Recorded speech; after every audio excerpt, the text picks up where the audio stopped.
April 2026, Suzuka circuit. Oliver Bearman is doing 192 miles per hour when the car in front of him hits an invisible wall. Not a brake check, not a mechanical failure. The car simply ran out of electricity in the middle of a straight at racing speed. Bearman has less than a second to react to a 30 mile per hour speed differential. The kind of closing speed that does not happen in Formula One. Ever. His car launches, flips, hits the barrier at 50G, and when he walks away, barely, Formula One's entire hybrid future dies with him. This is the story of how a single crash killed the most ambitious technical regulation in motorsport history, and why the teams that caused it are the same ones profiting from its collapse. The 2026 regulations were sold as Formula One's sustainable future. A 50-50 power split between the combustion engine and the electric motor. Cars that would be lighter, more efficient, and in theory, more relevant to a world going electric. Physics does not negotiate. From day one of testing, the drivers knew something was wrong. The battery was too small. The electrical deployment was too aggressive. On long straights, the places where a Formula One car is supposed to come alive, the cars were going dead. Drivers began describing a phenomenon called superclipping. Here is what happens. The electric motor deploys 350 kilowatts of power, but the battery holds a limited charge. On circuits with long straights, Spa, Baku, the Red Bull Ring, the battery drains. When it hits zero, the motor stops delivering power. Instantly, in the middle of a straight, at racing speed, the car hits an invisible wall. Max Verstappen called it Formula E on steroids. Others described the racing as unnatural, uncompetitive, and, increasingly, terrifying. And terrifying does not even cover what drivers were actually being forced to do. To manage this energy starvation, drivers were forced to adopt techniques that should not exist in top-level motorsport. Lifting and coasting, hitting the brakes on a straight, not because of a corner, not because of traffic, but because the battery was empty and the combustion engine alone could not sustain racing speed. A Formula One car, the pinnacle of automotive engineering, braking on a flat-out straight. The drivers hated it. The fans noticed it. And then, the first weekend of April 2026, everyone saw what those compromises could cost. Lando Norris had warned the paddock weeks earlier. These regulations are a recipe for chaos. A big accident is inevitable. When Norris said chaos, I do not think even he imagined how fast that word would age. Suzuka, Japanese Grand Prix. Bearman was running in the midfield. Standard race conditions. Standard everything.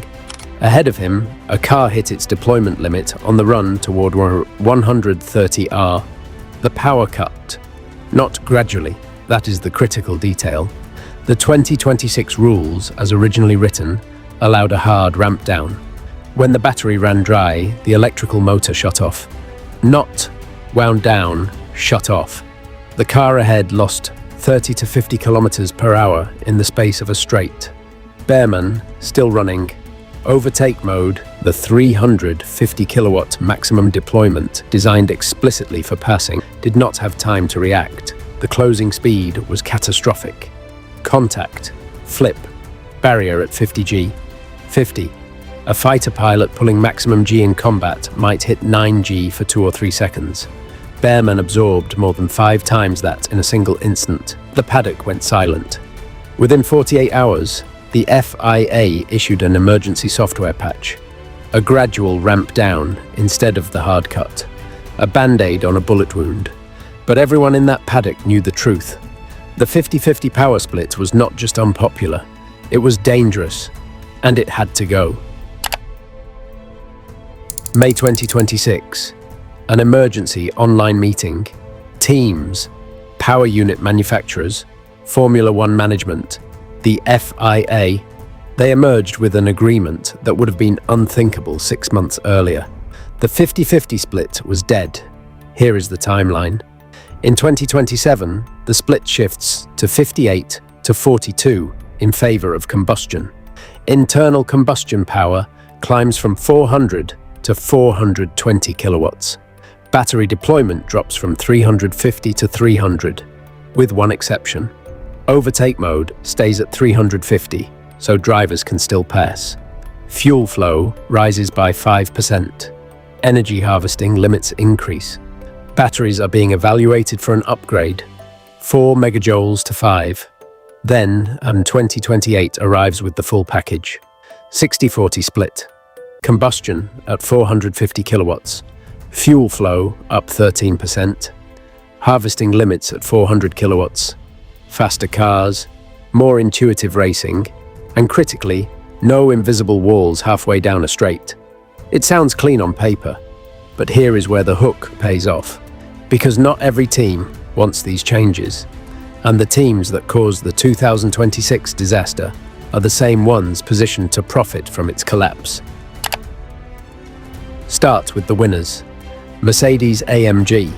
When the 2026 season began, Mercedes had the best power unit on the grid. And here is the part that matters. The 2026 engine regulations included a hardware freeze. Once you homologate your power unit, you cannot redesign it.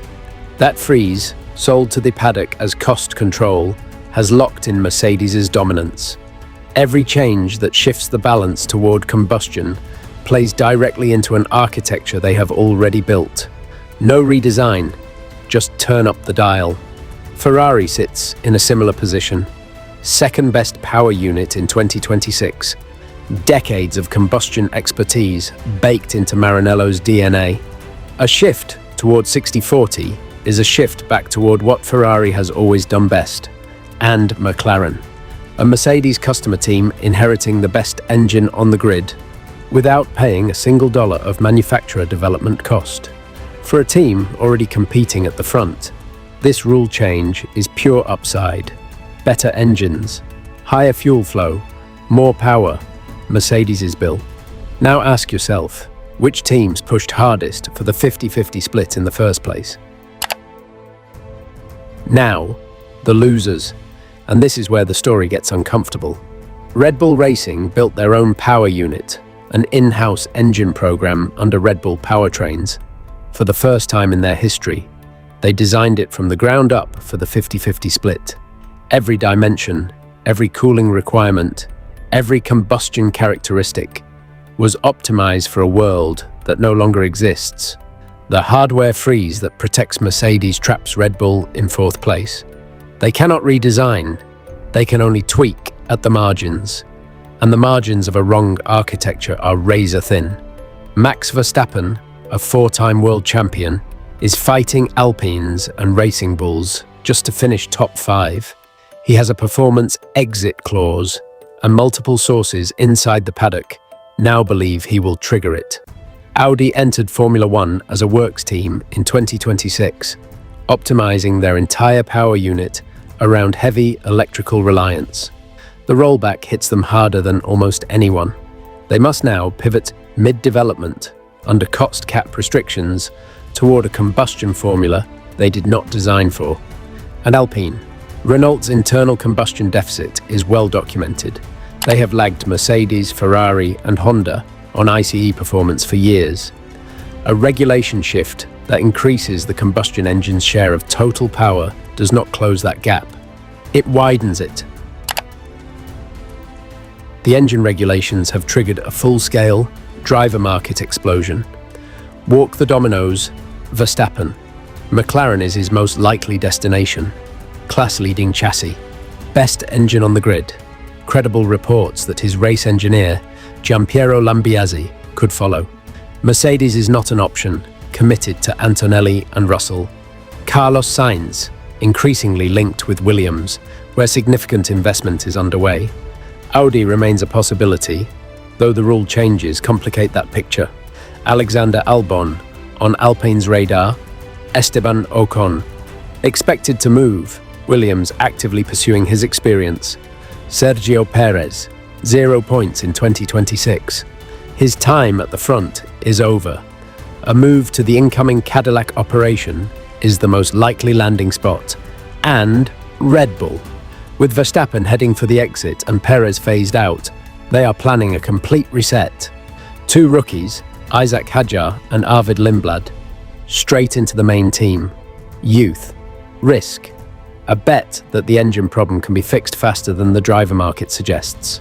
The drivers staying put are the obvious ones.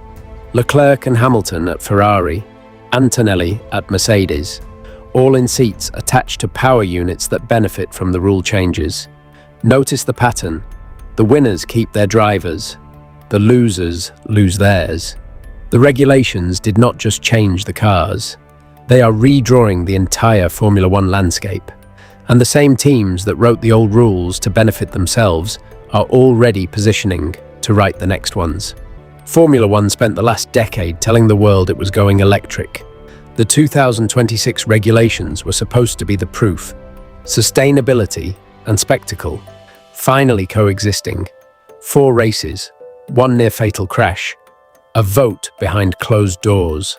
The 50-50 hybrid experiment is dead, killed not by lobbying or politics, but by the fundamental reality that a Formula One car should never have to brake on a straight. But here is the part that should bother you.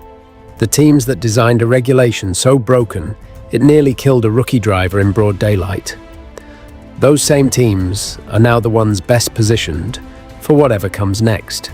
Because in Formula One, the people who break the sport are almost never the ones who pay to fix it.